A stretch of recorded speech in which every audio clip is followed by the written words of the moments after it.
Ate V, laos na nga ba?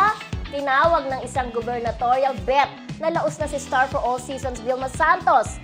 Hindi raw siya natatakot dito, pero kung si Catherine Bernardo o Nadine Lustre, si Ate V ay baka kabahan pa siya. Pero imbis na patulan, balato ng pambabas at binato ba ng pambabas at tawa ng mga fanay ni Ate V. Tila siya pa ang kailangang ilagan ngayon. Binas, pero siya pa ang napahiya. Uy, nakita ko yun na. Ako rin, napanood Parang ko. hindi ako natatakot sa kanya. Parang ganun. Kung Correct. Catherine pa yan or Nadine pa yan, di ba? Parang, Ang pangalan ng Oo. gubernatorial ay... Huwag na nating Hindi. magitin. Basta ang kapangalan ng gubernatorial Oo. ay kapangalan ng isang aktor na namatay yung apelyido.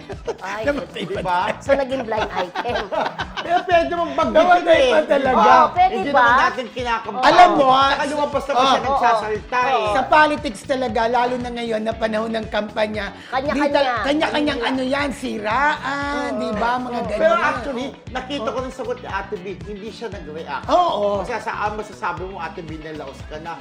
Basta may sinabi siya, pero hindi siya nag-react.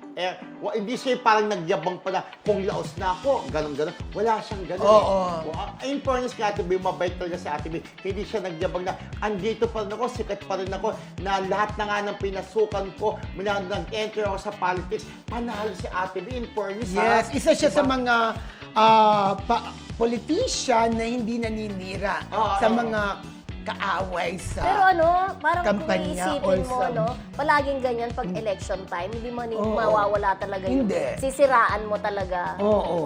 Or ibabadmouth mo talaga yung kalaban sinasabing mo. di ba? black propaganda. Yun, Ganon. yung tawag. Pero yun nga, baka hanapan pa ng ano si Ate B, di ba, ng mga kasira. Pero wala na, yung mga taga-Batangas, hindi na maniniwala dahil nakita naman nila kung paano yung servisyo binibigay ni Ate B, di ba? Kaya nga lagi siyang nananalo. In fairness, at hindi pa rin sikat si Ate, hindi pa rin si Ate B. Until now, nandiyan pa rin siya gumagawa ng pelikula at kumikita.